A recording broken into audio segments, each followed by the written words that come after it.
নমস্কার। তো চলুন সবাইকে আমার চ্যানেলে ওয়েলকাম। আজকের ভিডিওতে আমি আলোচনা করব সেলিং নিয়ে।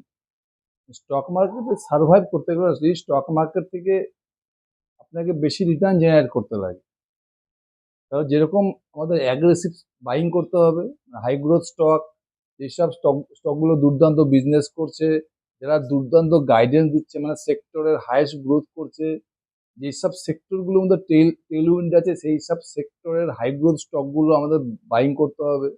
সেখানে পি দেখে কোনো লাভ হবে না। ঠিক সেভাবে সেলিংটা আপনাকে কিন্তু ততটাই রুথলেস করতে হবে।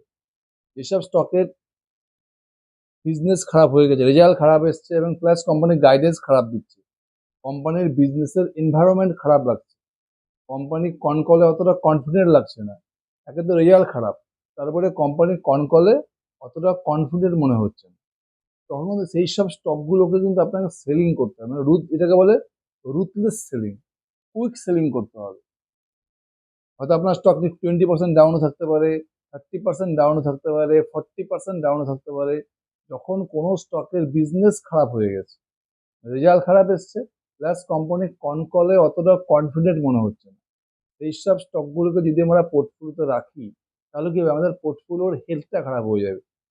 কারণ স্টক মার্কেটে অপরচুনিটি প্রচুর রয়েছে, প্রচুর হাই গ্রোথ ইঞ্জিন রয়েছে, এরা কন্টিনিউয়াসলি দুর্দান্ত সেলস গ্রোথ করে যাচ্ছে, প্যাট গ্রোথ করে যাচ্ছে, গাইডেন্স সমানে গাইডেন্স বাড়াচ্ছে, প্লাস পুরো মার্কেটের যা রয়েছে এনভায়রনমেন্ট, সেই এনভায়রনমেন্টগুলো তার বিজনেসকে সাপোর্ট করছে, গভর্নমেন্ট পলিসি বিজনেসকে সাপোর্ট করছে এবং সেই কোম্পানিগুলো দুর্দান্ত বিজনেস করে যাচ্ছে, প্লাস গাইডেন্সও বাড়াচ্ছে।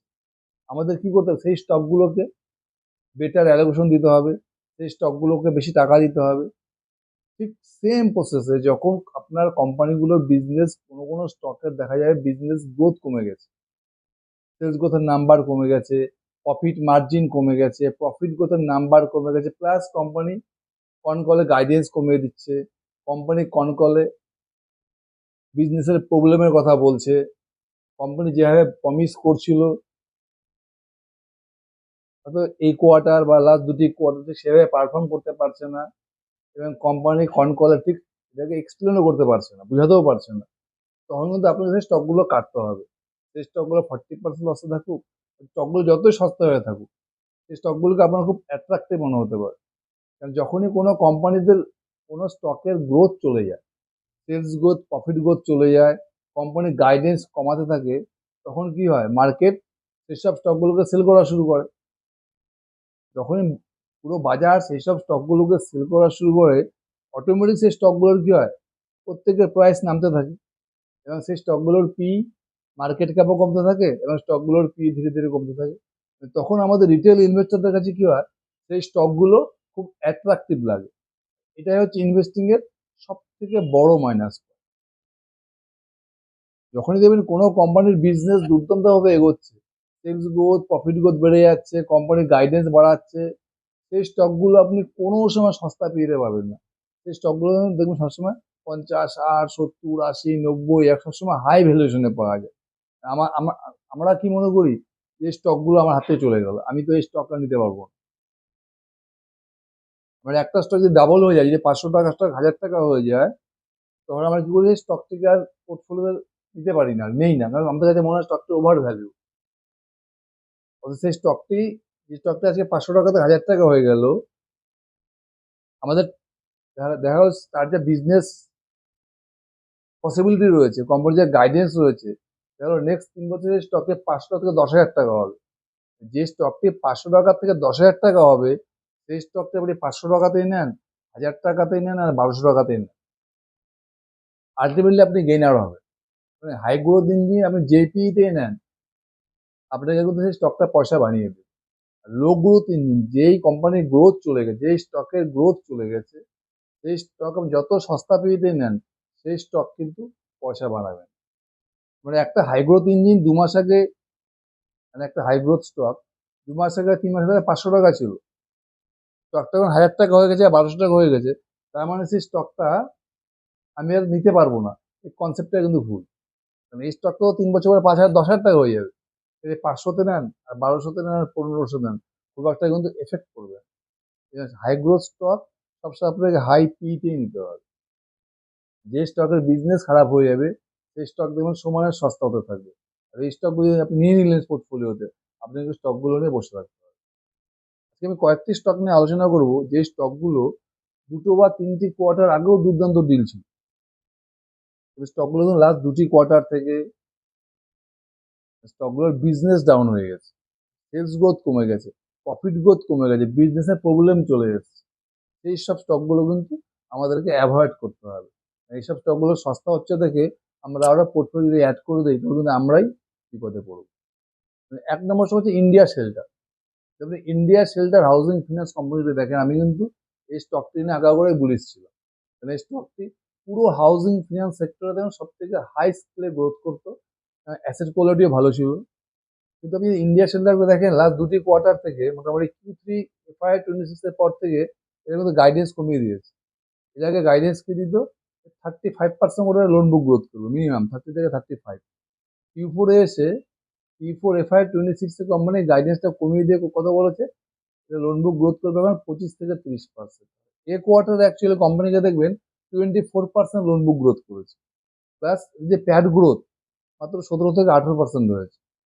তার মানে কোম্পানি অপারেটিং লেভারেজ পাচ্ছে না। লাস্ট দুটি কোয়ার্টার থেকে দেখুন ইন্ডিয়া শেল্টারে কিন্তু অ্যাসেট কোয়ালিটি খারাপ হচ্ছে, গ্রস ইনপুট বেড়ে যাচ্ছে, নেট ইনপুট বেড়ে যাচ্ছে। এই জন্য দেখবেন ইন্টারেস্ট মার্জিন মানে স্প্রেডটা কমে যাচ্ছে, মানে কোম্পানির কালেকশন এফিসিয়েন্সি কমে গেছে, মার্জিন কমে গেছে, গ্রস এনপিএ নেট এনপিএ বেড়ে গেছে, যার ফলে আরও দেখুন এই কোয়ার্টার কিন্তু আরও ওটাও কমে গেছে। মানে তার মানে কোম্পানি কিন্তু ডিরেকশন নিচের দিকে। আর ইন্ডিয়া শেল্টার যে কনকল কিন্তু কোম্পানি অতটা কনফিডেন্ট মনে হলো না, এরাও কিন্তু প্রবলেমের কথাই বলছিল।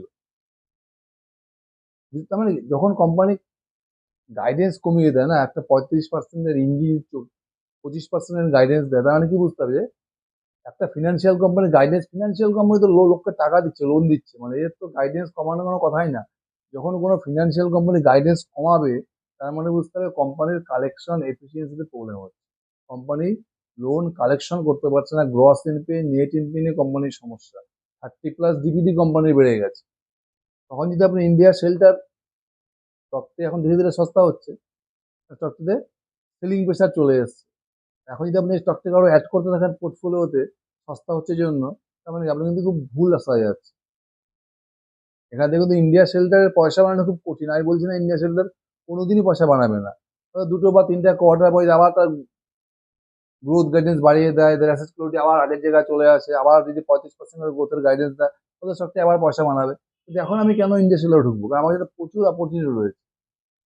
এনবিএফসিতে দুনিয়ার opportunity, Capri global, Poonawalla Fincorp, Jio financial service, Muthoot micro finance, Arman financial, SG Finserv, প্রচুর অপরচুনিটি রয়েছে। তবে এখন ইন্ডিয়া শেল্টার বিজনেসটা আগের থেকে খারাপ হয়ে গেছে, তবে এটা আমার একটা সেলিং অপরচুনিটি।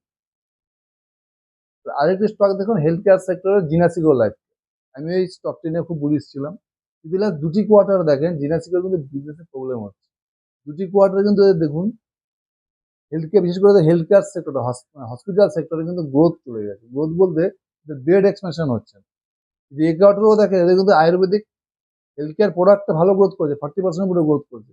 এদের মেন প্রবলেম হচ্ছে হেলথ কেয়ার ফেসিলিটি, হসপিটাল সার্ভিসে মাত্র 30% গ্রোথ এসছে। পিপিটি দেখাচ্ছে এদের ইনডোর পেশেন্ট বেড়েছে 20 থেকে 25%, ওপিডির পেশেন্ট বেড়েছে 25 থেকে 30%। তাহলে এদের হেলথ কেয়ার সেক্টরের গ্রোথটা 20% উপরে হওয়ার কথা ছিল, কিন্তু অ্যাকচুয়ালি দেখুন হেলথ কেয়ার সেক্টরে মানে হসপিটাল সেক্টরের গ্রোথ হচ্ছে মাত্র 13%। এটা নিয়ে কিন্তু ম্যানেজমেন্ট খুব একটা ব্যাখ্যাও এক্সপ্লানেশনও করতে পারেনি। এটা কি করে সময়, যেমন ইনডোরের পেশেন্ট ভলিউম 20-25% গ্রোথ করেছে, ওপিডির ভলিউম 25-30% গ্রোথ করেছে, অথচ পুরো হসপিটাল সেক্টরের গ্রোথ হচ্ছে মাত্র 13%। এখানে কিন্তু ম্যানেজমেন্ট কোনো ব্যাখ্যা দিতে পারেন। আর প্লাস ম্যানেজমেন্টের এই কনকলে ম্যানেজমেন্ট নতুন কিছু কথাও বলতে পারেন, পুরোনো কথাগুলোকে জাস্ট রিভাইভ করেছে। মানে কনকল খুব একটা কিন্তু পজিটিভ ছিল না। এই কনকল দেখে আমার খুব একটা কনফিডেন্ট লাগেনি জিনাসিকো লাইফ কেয়ারে। জিনাসিকো লাইফ কেয়ারে কিন্তু গ্রোথ দুটি যদি কোয়ার্টার দেখেন Q4 FY26 plus Q1 FY27, দুটোতেই কিন্তু এদের বিজনেস ডাউন ট্রেন্ডে আছে। যখনই কোনো কোম্পানির বিজনেস ডাউন ট্রেন্ডে চলে যায় তখন সেই স্টক থেকে পয়সা বানানো খুব কঠিন হয়ে যায়। তার মানে জিনাসিকো ল্যাবটার এই মুহূর্তে আমাকে একটা বলতে পারেন সেলিং অপরচুনিটি। আমি বলছি না জিনাসিকো ল্যাবটা পয়সা বাড়াবেই না, নেক্সট কোয়ার্টার যদি কোম্পানি বেটার রেজাল্ট করে, বেটার গাইডেন্স দেয়, বেটার বেড এক্সপেনশন করে, তাহলে সে আবার পয়সা বাড়ানো শুরু করবে। কিন্তু এই মুহূর্তে আমার কাছে অপরচুনিটি প্রচুর রয়েছে। জিনাসিকো এই মুহূর্তে একটা সেলিং অপরচুনিটি। নেক্সট আরো একটা এক্সাম্পল দেখতে পাবেন, নার্চার অয়েল ইন্ডাস্ট্রিজ, একটা এফএমসি সেক্টরের কোম্পানি। এটা কি হয়, বিস্কুট, বেসিক্যালি একটা বিস্কুট ম্যানুফ্যাকচারিং করে। এদের যদি বিজনেস দেখেন, Q3 FY26 কিন্তু দুর্দান্ত বিজনেস ছিল, Q4 থেকে কিন্তু এদের বিজনেস স্ট্রাগল করছে। Q4 মোটামুটি Q4 এর শেষ 2 মাস, আপনার পুরো Q1 যদি দেখেন, যবে থেকে ইউএসএ ইরানের প্রবলেম শুরু হয়ে গেছে, তখন কিন্তু নার্চার অয়েলের বিজনেস স্ট্রাগল করছে। তার কারণটা কি? তার কারণ এদের যে রেভিনিউ আসে মোটামুটি 80 থেকে 85% হচ্ছে মিডিল ইস্ট, ইউএই এইসব এরিয়ার থেকে আসে, মাত্র 15% রেভিনিউ ইন্ডিয়া থেকে আসে। এদের আরো একটা সমস্যা হচ্ছে ইন্ডিয়ার যে বিজনেসটা আছে এদের, তার জন্য তো ইন্ডিয়াতে ফ্যাক্টরি রয়েছে, রাজস্থানের নিমরানাতে, নিজেরা প্রোডাকশন করে, নিজেরা ডিস্ট্রিবিউশন করে। বাকি যে 85% সেলার ইন্ডিয়ার বাইরে করছে, ইউএই বলুন, মিডিল ইস্ট বলুন, এরকম নিজেরা ম্যানুফ্যাকচারিং করে না, মালয়েশিয়ার থেকে এরা কন্ট্রাক্ট ম্যানুফ্যাকচারিং করে তারপরে সেল করে। এখানে কিন্তু মার্জিনটা কম থাকে। প্লাস ইউএসএ ইরানের প্রবলেম হওয়ার পরে এদের লজিস্টিক কস্ট বেড়ে গেছে, ঠিকমতো মালটা পৌঁছাতে পারেনি, বিজনেসটা প্রচুর হ্যাম্পার্ড করেছে। তারপরে দেখুন Q4 এর তো প্যাট গ্রোথ নেগেটিভ ছিল, সেলস গ্রোথ অনেক কমে গেছে। Q1ও তাই, দেখুন এদের পুরো 30 থেকে 40% সেলস গ্রোথ কমে গেছে। মানে কি, Q4ও বাজে রেজাল্ট করেছে, Q1ও বাজে রেজাল্ট করেছে। কোম্পানি কিন্তু ইউএসএ ইরানের যুদ্ধটা, এই টেনশনটা কিন্তু নার্চার অয়েলের বিজনেসটাকে পুরো ক্ষতি করে দিয়েছে। এটা একটা কোম্পানির মাইনাস পয়েন্ট বলতে পারে। যেহেতু কোম্পানির বিজনেসটা পুরোপুরি কনসেন্ট্রেটেড, মানে ইউই, মিডিল ইস্ট এইসব এরিয়ার উপর নির্ভরশীল। কোম্পানির যে গাইডেন্স ছিল, কোম্পানি মনে হয় FY26 1,000 কোটি টাকা রেভিনিউ করেছিল। কোম্পানির গাইডেন্স কি ছিল যে FY27-এ 1200-1250 এই রেঞ্জে রেভিনিউ করবে, 1200 থেকে 1300 কোটি। কোম্পানির যা পরিস্থিতি, মানে ফার্স্ট কোয়ার্টারে কত রেভিনিউ করেছে, মানে 150 কোটি টাকা রেভিনিউ করেছে। এবার যদি 1200 কোটি টাকা রেভিনিউ করতে লাগে, নেক্সট 3টি কোয়ার্টার থেকে 300 থেকে 400 কোটি টাকা রেভিনিউ করতে হবে। আর মনে হয় না এটা সম্ভব হবে। মানে এই কোয়ার্টারে কিন্তু কোম্পানি যে গাইডেন্স দিয়েছে, মানে পুরো FY27 যে গাইডেন্স ছিল, সেই গাইডেন্স ওয়াইজ আমার মনে হয় কোম্পানি পারফর্ম করতে পারবে না। যতক্ষণ পর্যন্ত কোম্পানি বিজনেসটাকে পুরো মানে 50-50 করতে হবে, অ্যাটলিস্ট ইন্ডিয়া বিজনেসটাতে বাড়াতে হবে। ইন্ডিয়ার বিজনেস মাত্র 15%, নিজেরা ম্যানুফ্যাকচারিং করে ইন্ডিয়ার বিজনেসটাকে বাড়াতে হবে, আর ওভারসিজ বিজনেসটাকে কমাতে হবে। যদিও কোম্পানি বলছে এরা 5,000 টন ক্যাপাসিটি নিয়ে আসছে, 2 থেকে 3 বছরের মধ্যে চালু হয়ে যাবে, কিন্তু এটা খুব কঠিন ব্যাপার। এই মুহূর্তে নেক্সট 1 ইয়ারে FY27 যদি বিজনেস দেখেন, তাহলে কিন্তু নার্চার অয়েল ইন্ডাস্ট্রি খুব একটা ভালো জায়গায় নেই। মানে যে গাইডেন্স ছিল, সেই গাইডেন্স ওয়াইজ কিন্তু এরা FY27-এ পারফর্ম করার পক্ষে মুশকিল হয়ে যাবে। তার মানে কি, নার্চার অয়েল কিন্তু একটা আমাদের এখন সেলিং অপরচুনিটি। যখনই কোনো স্টকের বিজনেস খারাপ হতে হবে না, যখন আপনার সেই স্টকটা যতই ভালো লাগুক, হয়তো 2 কোয়ার্টার আগে বেটার লাগছিল, সেই স্টকটা কিন্তু আপনাকে সেল করতে হবে। এভাবে আমাদের অ্যাগ্রেসিভ ভাবে বাইং করতে হবে বেটার অপরচুনিটিকে।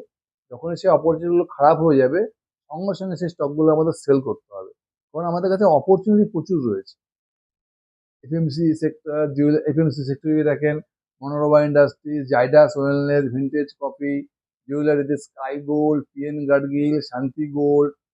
রিটেল সেক্টরে টাইমেক্স, ভিটু রিটেল, এনবিএফসিতে Poonawalla Fincorp, Muthoot micro finance, Arman financial, Capri global, Jio financial, SG Finserv, huge capital market, ধরুন বিএসসি, এমসিএক্স, আনন্দ রাঠি।